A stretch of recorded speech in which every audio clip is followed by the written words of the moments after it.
Assalamualaikum warahmatullahi wabarakatuh.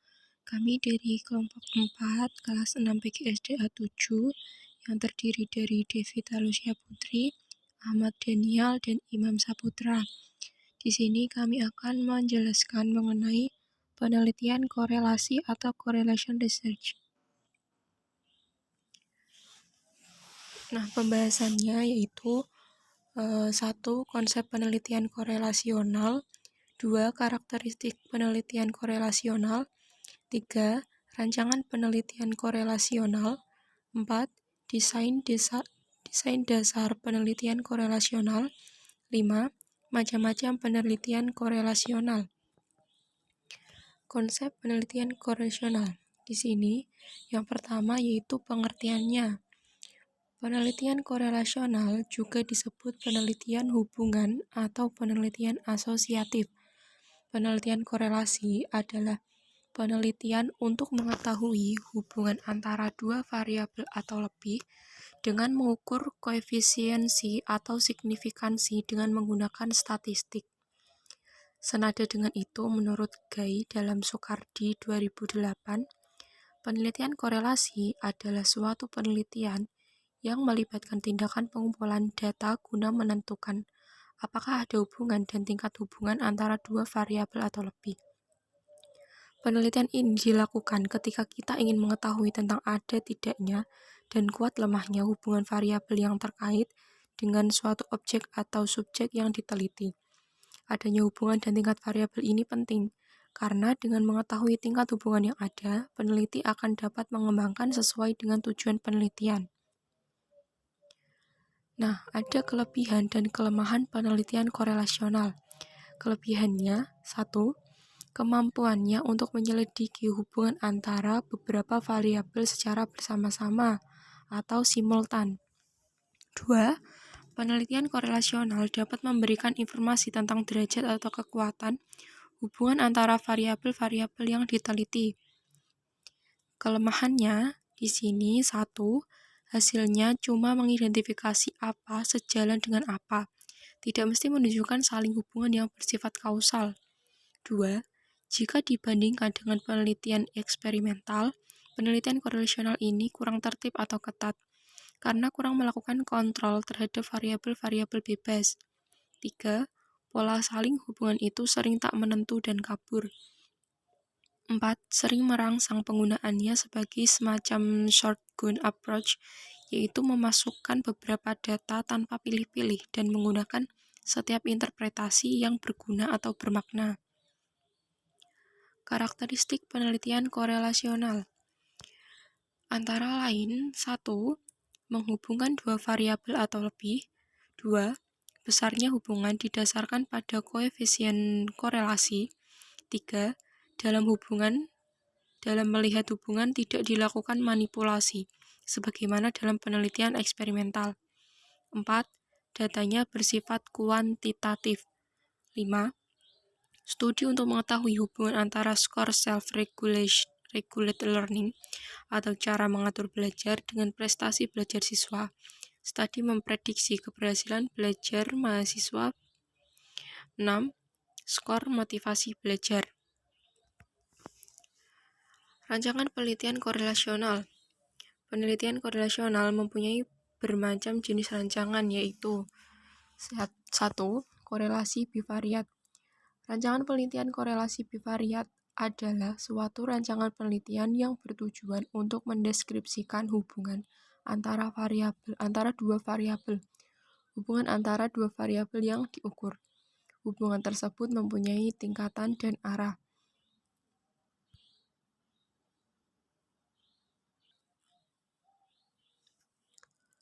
Arah hubungan diindikasikan bahwa semakin tinggi skor pada suatu variabel, semakin tinggi pula skor pada variabel lain atau sebaliknya. Contohnya, hubungan antara motivasi dan prestasi belajar itu merupakan contoh korelasi positif, sedangkan hubungan antara stres dan sehat merupakan contoh korelasi negatif. Kemudian yang kedua, regresi dan prediksi. Jika terdapat korelasi antara dua variabel dan kita mengetahui skor pada salah satu variabel, Skor pada variabel kedua dapat diprediksikan. Regresi merujuk pada seberapa baik kita dapat membuat prediksi ini. Sebagai contoh, terdapat hubungan antara stres dan kesehatan. Jika kita mengetahui skor stres kita dapat memprediksi skor kesehatan kita di masa yang akan datang. Kemudian yang ketiga, regresi jamak atau multiple regression. Regresi jamak merupakan perluasan regresi dan prediksi sederhana dengan penambahan beberapa variabel. Kombinasi beberapa variabel ini memberikan lebih banyak kekuatan kepada kita untuk membuat prediksi yang akurat. Apa yang diprediksikan disebut variabel kriteria atau criterion variabel. Apa yang digunakan untuk membuat prediksi, variabel-variabel yang sudah diketahui disebut variabel prediktor. Contohnya, jika saya tidak hanya mengetahui skor stres tetapi juga mengetahui skor perilaku atau kesehatan, seberapa baik saya memperhatikan diri sendiri, dan bagaimana kesehatan saya selama ini, saya akan lebih dapat memprediksikan secara tepat status kesehatan saya. Dengan demikian, terdapat 3 variabel prediktor stres, perilaku, kesehatan, dan status kesehatan sebelumnya, dan 1 variabel kriteria yaitu di kesehatan masa yang akan datang. Yang keempat yaitu analisis faktor. Prosedur statistik ini mengidentifikasi pola variabel yang ada. Sejumlah besar variabel dikorelasikan dan terdapatnya antarkorelasi yang tinggi mengindikasikan suatu faktor penting yang umum. Sebagai contoh, kita dapat mengukur sejumlah besar aspek kesehatan, fisik, emosi, mental, dan spiritual. Setiap pertanyaan akan memberikan kepada kita suatu skor. Korelasi yang tinggi, baik maupun negatif, antara beberapa skor ini akan mengidentifikasikan faktor penting yang bersifat umum. Banyak pertanyaan berbeda yang mungkin mengukur faktor kesehatan emosional. Kemudian yang kelima, rancangan korelasional yang digunakan untuk menarik kesimpulan kausal. Terdapat 2 rancangan yang dapat digunakan untuk membuat pernyataan-pernyataan tentang sebab dan akibat menggunakan metode korelasional. Rancangan tersebut adalah rancangan analisis jalur dan rancangan panel lintas akhir. Analisis jalur digunakan untuk menentukan mana dari sejumlah jalur yang menghubungkan satu variabel dengan variabel lainnya. Contohnya, kita mengetahui terdapat hubungan antara stres dan kesehatan. Analisis jalur digunakan untuk memperlihatkan bahwa terdapat jalur kecil melalui psikologi, jalur utama yang berhubungan dengan stres dan kesehatan melalui perilaku sehat. Artinya, kita dapat mengetahui bahwa stres merupakan faktor-faktor psikologi seperti koronari dan fungsi-fungsi kekebalan.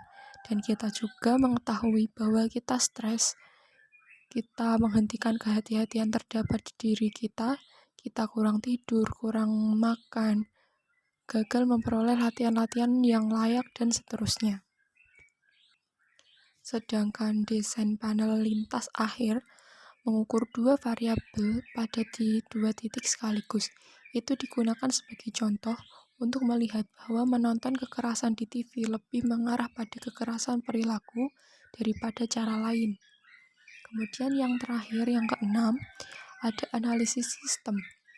Desain ini melibatkan penggunaan prosedur matematik yang kompleks atau rumit untuk menentukan proses dinamik seperti perubahan sepanjang waktu, jerat umpan balik, serta unsur dan aliran hubungan.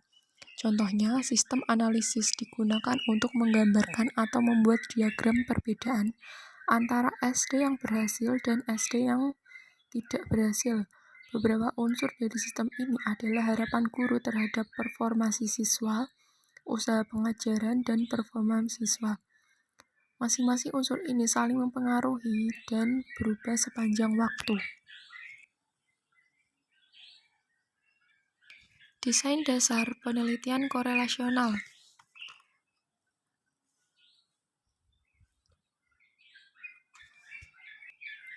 Ada 6, yaitu yang pertama, 1. Penentuan masalah.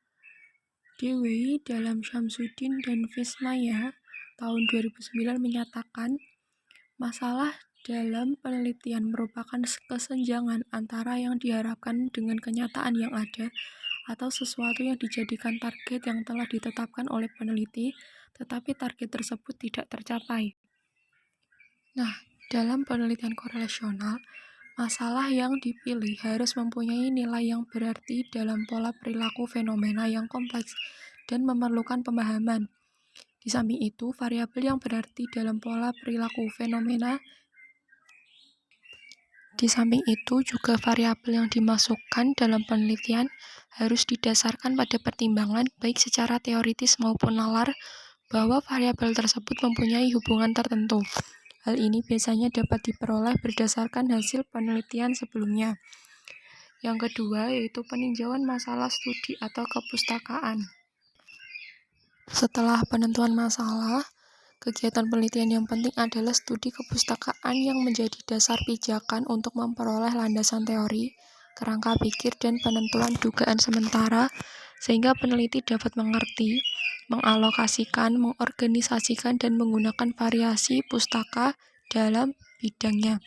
Macam-macam sumber untuk memperoleh teori yang berdasarkan dengan masalah yang diteliti adalah dari jurnal, laporan hasil penelitian, majalah ilmiah, surat kabar, buku yang relevan, hasil-hasil seminar, artikel ilmiah, dan narasumber. Yang ketiga, rancangan penelitian atau metodologi. Penelitian pada tahap ini, peneliti menentukan subjek penelitian yang akan dipilih dan menentukan cara pengolahan datanya. Yang keempat, pengumpulan data. Banyak hal yang bisa dilakukan untuk mengumpulkan data, misalnya angket, wawancara, atau observasi. Data yang dikumpulkan wajib berbentuk angka. Yang kelima, analisis data. Melakukan analisis data dengan menghubungkan hasil pengukuran satu variabel dengan hasil pengukuran variabel lainnya. Kemudian yang terakhir, yang keenam, berisi tentang hasil analisis deskripsi dan pembahasan tentang hal yang diteliti dengan menggunakan mudah dipahami pembaca secara ringkas. Macam-macam penelitian korelasional ada 3, yaitu penelitian hubungan, penelitian prediktif, dan korelasi multivariat. Yang pertama, penelitian hubungan. Penelitian ini bertujuan untuk menentukan tingkat atau derajat hubungan sepasang variabel antara atau bivariat. Misalnya, dalam penelitian korelasi multivariat yang meneliti hubungan beberapa variabel secara simultan, pada umumnya selalu diawali dengan penelitian hubungan sederhana untuk melihat bagaimana masing-masing variabel tersebut berhubungan satu sama lain secara berpasangan. 2. Penelitian prediktif. Perbedaan yang utama antara penelitian relasional dan penelitian jenis ini terletak antara variabel yang diteliti.